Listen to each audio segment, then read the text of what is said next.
Imagine an army of 50,000 men. Now imagine them gone, vanished without a trace. This isn't a magic trick, it's history. This is the story of Cambyses II and his lost army.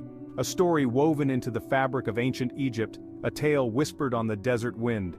In 525 BC, the Persian Emperor Cambyses II led his mighty army across the Egyptian desert. Their destination, the sacred oasis of Siwa. They were never seen alive again. What happened to this formidable force? How could an entire army disappear without a trace? The desert sands hold the secrets.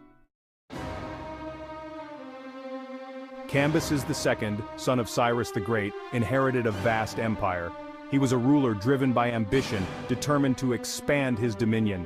Egypt, with its riches and strategic importance, became his target. He conquered it swiftly, crushing the pharaoh Psamtik III at the Battle of Pelusium. His victory was decisive, but Cambyses was a ruler who sought more than just military power. He craved legitimacy in the eyes of his newly conquered subjects.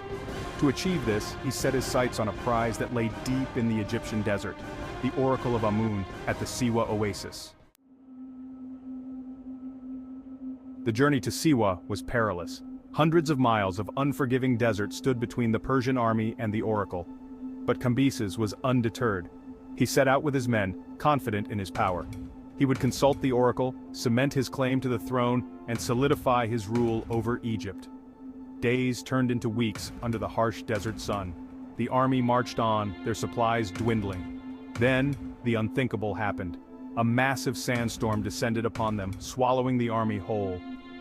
When the storm subsided, there was nothing left. No men, no supplies, no trace of their passing.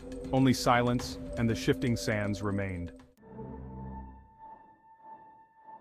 The disappearance of Cambyses' army sent shockwaves through the ancient world. How could a force so large vanish without a trace? Rumors spread like wildfire, each whisper adding to the mystery.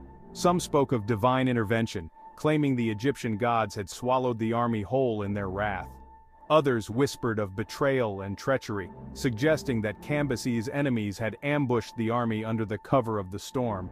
The truth, however, remained elusive, buried beneath the sands of time. The mystery of the lost army became a source of endless speculation and debate. The unforgiving nature of the desert is a likely culprit in the army's disappearance. Sandstorms, known as simooms, are notorious for their sudden violence and destructive power. These storms can rise with terrifying speed, transforming a clear day into a blinding wall of sand and dust in a matter of minutes. Caught in the path of such a storm, Cambyses' army would have been utterly at its mercy. Disoriented and suffocating in the swirling sand, they would have stood little chance of survival. The desert, in its awesome and indifferent power, could have easily swallowed them whole, leaving no trace behind. While the desert itself poses a significant threat, the possibility of conflict cannot be ignored. Cambyses, though victorious, faced resistance from pockets of Egyptian forces. Could it be that a hidden army, using the storm as cover, ambushed the Persians? Perhaps a local tribe, resentful of the Persian invasion, saw an opportunity in the storm. They might have used their knowledge of the terrain to their advantage, harassing the disoriented army, picking them off one by one, leaving the desert to erase any evidence of the battle.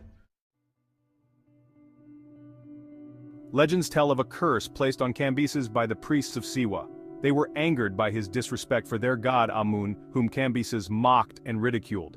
According to these tales, the priests called upon their god to unleash his wrath upon the arrogant king. Did Amun, angered by Cambyses' disrespect, unleash a devastating sandstorm as punishment? Did he cause the earth to open up and swallow the army whole? While there's no evidence to support these claims, the legend of the curse adds a chilling layer to the mystery, a reminder of the power attributed to the gods in the ancient world.